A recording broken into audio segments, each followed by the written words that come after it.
offering performance models with all-wheel drive, including BMW and Porsche. Obviously, the Quattro was a much more significant car than anyone imagined it would be. Ironically, Audi has not been as successful as the trend it helped foster. But the company is back with an all-new version of the all-wheel drive performance coupe, the Coupe Quattro.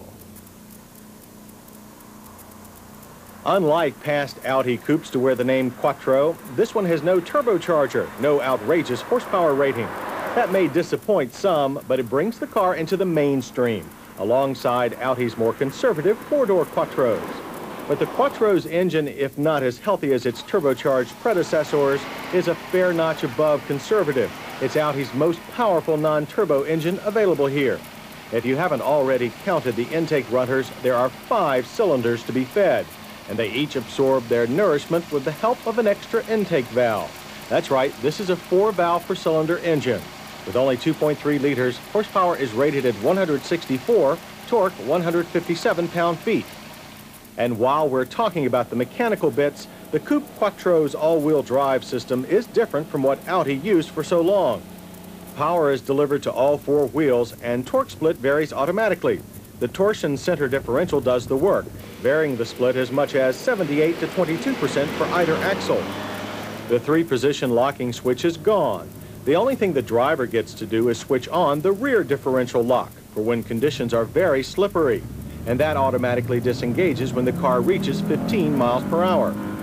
As the original Quattro demonstrated, all-wheel drive has advantages besides just getting you through the slippery stuff. There's no power wasted on wheel spin when you put the pedal down. That would make more sense, though, on a car that has twice as much horsepower. Regardless, people who get a kick out of making tires squeal will just have to look elsewhere. The Audi Coupe Quattro goes from 0 to 60 in 8.7 seconds. The quarter mile takes 16 seconds and ends at 87 miles per hour. The engine builds power slowly at first. This is not the kind of car that impresses anyone running away from a stoplight. But once the tachometer needle approaches the 4,000 mark, things begin to happen. The Audi Coupe Quattro's all-wheel drive can also be felt in the turns on dry pavement. The car seems unaffected if you blunder off the throttle in a tight turn when you shouldn't. And you can apply power at almost any point in a turn without fear of the car spinning on you.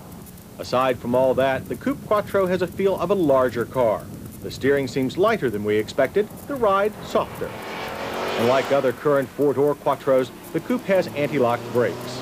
On past Quattros, the ABS system did not function when the differential was locked.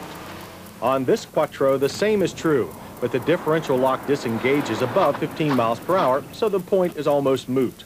Our car stopped from 60 miles per hour using only 108 feet of dry asphalt. That's an average of 6 stops. Priced at $29,750, the Coupe Quattro includes leather, wood, power windows, power door locks, a security system, and more. All the amenities you'd normally see on luxury sedans. The driver gets a full set of analog gauges, though not all of the gauges are located directly in front of the driver. Leather upholstery is standard, but the 8-way power seats, along with their 4-position memory for the driver's seat, will cost you another $850, one of 3 extra cost options. Some of our staff like the fact that the seats are a bit softer than those in some other German cars. Considering the space taken up by the Coupe's standard sunroof, headroom is adequate for slightly taller than average drivers. As for controls, Audi likes to mount a lot of them on steering column stalks. The standard AM/FM cassette stereo is located high in the middle of the dash. The switches for the automatic climate control are below, but still easy to reach. Our complaint is not operation, but appearance. The panel looks like something you'd see in an American car from the 70s. At the rear, headroom is very limited, but rear restraints are of the 3-point variety. And the rear seat is among the most versatile we've seen. It has the expected Audi ski storage sack. In addition, the seat back splits and folds for combinations of passengers and cargo. As for the trunk, it holds 14 cubic feet with the seat back up, 24 cubic feet with the seat back down. Extremely secure on wet roads, the Audi Quattro suspension is also good at soaking up big bumps, but it can be harsh on the small ones.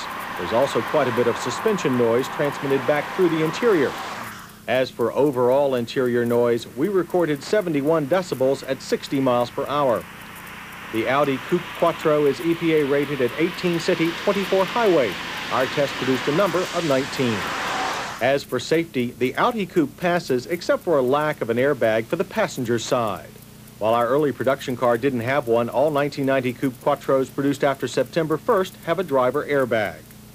But the thing that impressed us most about the Coupe Quattro is its long list of standard features and equipment. Considering that, we liked its price. We also liked its versatile hatchback styling and simple-to-use all-wheel drive system. However, the Coupe Quattro isn't as quick as we'd like it to be, and we were also disappointed by its ride harshness and noise. There's only one other car that compares to the Coupe Quattro. BMW's 325iX is more expensive. It has less front legroom and lacks contemporary styling. However, it's more enjoyable than the Audi for the enthusiastic driver. While improved performance was the original idea behind the original Quattro, a taste of luxury seems to be the hallmark of the Coupe Quattro. Regardless of the shift in emphasis, the Audi Coupe Quattro offers more for the money than cars from any other German prestige marque, and that alone is cause for celebration.